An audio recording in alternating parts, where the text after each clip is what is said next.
मेरी सभी बहनों को, सभी सखियों को होली की बहुत बहुत बहुत सारी शुभकामनाएं। और साथ ही आज अंतर्राष्ट्रीय महिला दिवस भी है, तो आप सभी को अंतर्राष्ट्रीय महिला दिवस की ढेर सारी शुभकामनाएं। एक संदेश मैं आपको देना चाहूँगी सोशल मीडिया के माध्यम से, क्योंकि मैं 15 सालों से लगातार महिलाओं के बीच में काम कर रही हूँ और एक सामाजिक कार्यकर्ता के तौर पर मैं जब महिलाओं के बीच में जाती हूँ, उनसे मिलती हूँ, जो समाज के व्यूज़, जो सोच, जो नकारात्मकता महिलाओं के प्रति फैली हुई है, उसको देखकर मुझे बहुत अंदर से दुख होता है। तो उस विषय पर आज मैं थोड़ी सी बात करना चाहूँगी। चूँकि आज अंतर्राष्ट्रीय महिला दिवस है, तो मैं चाह रही थी कि थोड़ी सी कुछ छोटी छोटी बातों के माध्यम से अपना संदेश मैं आप तक पहुंचाऊं। तो सबसे पहले मैं आपको परिचय दे दूं। जो लोग मुझे जानते हैं उनको बहुत बहुत मेरा नमस्ते, प्रणाम, और सभी बहुत खुश रहें। होली के रंगों की तरह आपके जीवन में बहुत सारे रंग खिलें, बहुत सारी खुशियां आपके जीवन में आएँ, ऐसी मैं कामना करती हूँ। जो लोग मुझे नहीं जानते हैं उनके लिए मैं अपना परिचय दे दूं। मेरा नाम जयश्री चड़ार है और मैं सामाजिक कार्यकर्ता के तौर पर महिला हिंसा, महिला अधिकार और जो भी शोषित पिछड़े हुए लोग हैं, चाहे वो महिला हों, पुरुष हो या किसी भी तरह के विकलांग व्यक्ति हों, जिनके साथ समाज में अन्याय होता है, जिनको उनके हिस्से के अधिकार नहीं मिलते हैं, उनके साथ मैं काम करती हूँ। कहीं ना कहीं मेरा जुड़ाव उनसे होता है। जब भी मैं फील्ड में जाती हूँ, ऐसे लोगों से मिलती हूँ और उनकी मदद करने के बाद उनके साथ उनके अधिकारों के लिए लड़ने के साथ ही मुझे बहुत एक तृप्ति अपनी आत्मा में मिलती है, एक आत्मिक सुकून मुझे मिलता है। इसके लिए मैं आप सबका, मेरे सभी बड़ों का, ईश्वर का, सभी का धन्यवाद देना चाहूँगी कि उन्होंने मुझे इस काबिल बनाया कि मैं आज आप लोगों का दुख बांट सकती हूँ और जितना मुझ पे बनता है यथाशक्ति मैं सहयोग करती हूँ। इसके लिए मैं किसी संस्था का सहयोग नहीं लेती हूँ, क्योंकि मेरा खुद का जो व्यू है, मेरे परिवार का जो व्यू है वो सामाजिक है और हम सामाजिक रहना ही हमें बहुत अच्छा लगता है और हमें बहुत खुशी भी होती है लोगों के बीच जाके मदद करके। आइए अब हम कुछ बातें करते हैं महिलाओं के ऊपर, क्योंकि आज महिला दिवस है, अंतर्राष्ट्रीय महिला दिवस, तो उसके ऊपर थोड़ी सी बात कर लेते हैं। क्योंकि महिलाओं का दिन है आज। वैसे तो रोज़ ही महिलाओं के दिन होते हैं, रोज़ महिलाएं अपने शुरू से दिनचर्या में लग जाती हैं। हर दिन महिला का होता है, दिन से सुबह से लेकर रात तक महिलाएं काम करती हैं।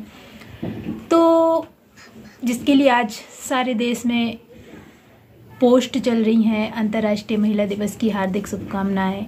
अंतर्राष्ट्रीय महिला दिवस के ऊपर बहुत सारे लेख भी आप लोग पढ़ रहे होंगे, बहुत सारी चीज़ें आप लोगों को बहुत अच्छा ज्ञान मिल रहा होगा। लेकिन वास्तविकता में मैं आपको बताना चाहूँगी, क्या वास्तविकता में हम अभी भी महिला दिवस मनाने के हकदार हुए हैं? क्या हमें आज भी कागज़ों में, संविधान में, सब जगह हमें दर्जा मिल गया? क्या समाज में हमें अभी भी बराबरी का दर्जा मिला है?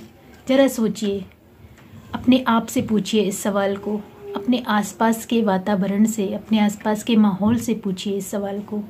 क्या वाकई आज हम इस सिचुएशन में हैं, इस दशा में हैं कि हम अंतर्राष्ट्रीय महिला दिवस को बड़े फ़क्र से मना सकते हैं? देखिए, बहुत सारे जो लोग होते हैं, जैसे मैं, ज़्यादातर बलात्कार और छेड़छाड़ के जो केस होते हैं या जो घरेलू हिंसा, दहेज प्रताड़ना, इस तरह के जो केस होते हैं, इनमें काम करती हूँ महिलाओं के साथ। लेकिन मैंने देखा है और जो अभी तक मैंने मूल्यांकन किया है, जो रिपोर्ट्स संयुक्त राष्ट्र संघ की या महिला आयोग की या जो भी रिपोर्ट्स मैंने देखी हैं, जो भी आंकड़े मैंने देखे हैं, मैंने देखा 50% लोग, 50% महिलाएं घर परिवार से ही यौन शोषण की, बाकी अन्य जो भी उनके साथ अत्याचार होते हैं, शिकार वो केवल और केवल घर परिवार में होती हैं। तो ऐसे लोगों से मेरा निवेदन है कि आप अंतर्राष्ट्रीय महिला दिवस को वाकई में एक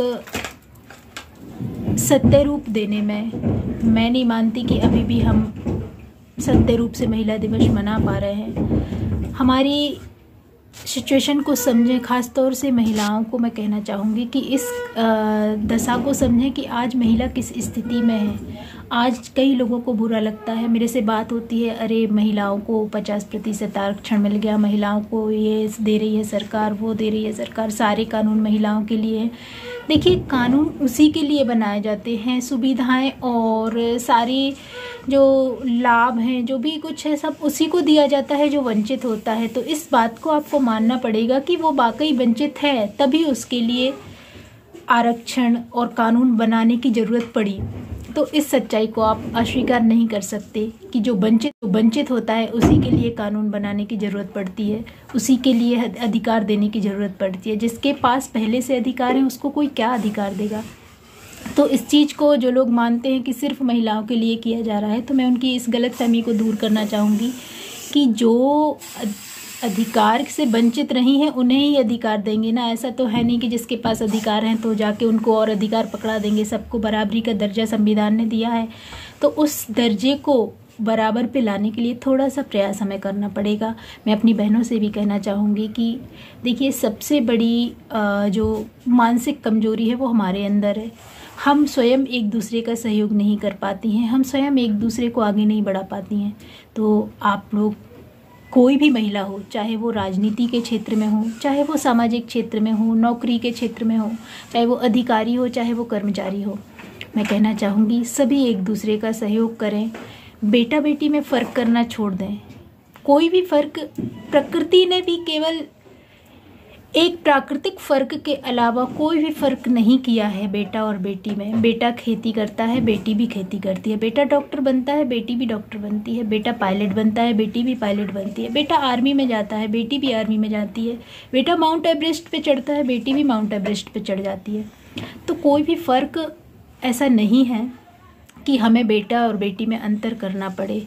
बस एक समाज का नज़रिया है, तो उसे हमें बदलने की कोशिश धीरे धीरे करनी चाहिए। एकदम हम नहीं बदल पाएंगे, लेकिन हमें खुद से शुरुआत करनी चाहिए।